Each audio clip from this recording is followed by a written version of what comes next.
They came to the White House as wives of the world's most powerful men. But many of America's first ladies wielded considerable power in their own right. Every presidential spouse has made the role her own and often found a place in the nation's heart. Eleanor Roosevelt, wife of Franklin D. Roosevelt, the 32nd President of the United States, was the most beloved and influential First Lady in history. When her husband contracted a debilitating disease, Mrs. Roosevelt became his frequent stand-in at political events, despite being shy and unassuming by nature. When her husband was elected president in 1933, Mrs. Roosevelt broke with protocol to hold press conferences, present radio broadcasts, and write a daily syndicated newspaper column. Her charm and personality endeared her to everyone she met, from heads of state to lowly soldiers. When Franklin died in 1945, Mrs. Roosevelt thought her life as a public figure had ended, but she could not have been more wrong. A post-war career as an American representative to the United Nations saw her traveling the world once again as the first chairperson of the UN Human Rights Commission. In 1960, the Kennedy administration included a youthful First Lady with a distinctive sense of style. A wealthy society girl when she married up-and-coming politician John F. Kennedy, Jacqueline Kennedy spoke fluent French and brought an artistic eye to the White House. She charmed foreign heads of state and was adored by the American people. Her restoration of the White House was a triumph of good planning and exquisite taste. Tragically, the magic of the administration known as Camelot was to be brutally ended when the president was murdered in 1963. Mrs. Kennedy was sitting next to her husband when he was shot in the head as they traveled through Dealey Plaza in Texas.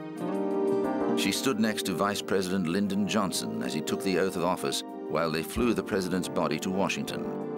And she accompanied the coffin back to the White House, still in the blood-stained dress she'd been wearing when he was shot. Mrs. Kennedy played an active role in organizing the funeral that saw an entire nation in mourning. One reporter said of her poise at the funeral, "Jacqueline Kennedy has given the American people one thing they've always lacked: majesty." Another First Lady who endured her share of tribulations in the White House was Pat Nixon, the wife of President Richard Nixon. When her husband was elected president in 1968, Mrs. Nixon gave everything to her role as First Lady. She promoted a number of charities and traveled the world by her husband's side, notably to Communist China for an historic visit in 1972. Mrs. Nixon never liked political life, but endured it for the sake of her husband's ambitions. The Watergate revelations brought his administration to an ignominious end. I shall resign the presidency effective at noon tomorrow.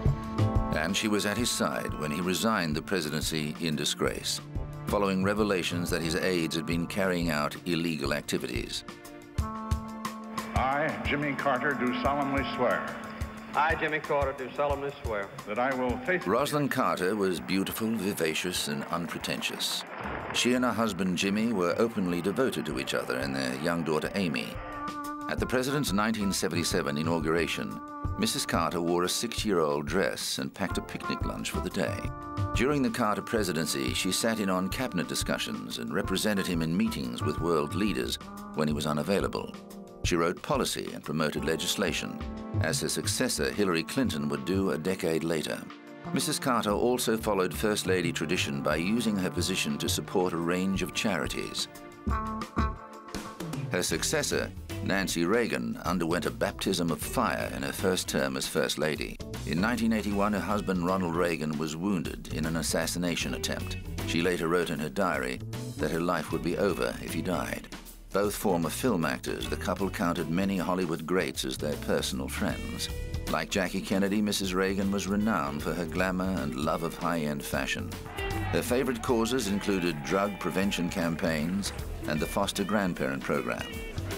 When Alzheimer's disease affected the president during his second term in office, Mrs. Reagan wielded substantial power and was criticized for moves such as consulting an astrologer for personal and political advice.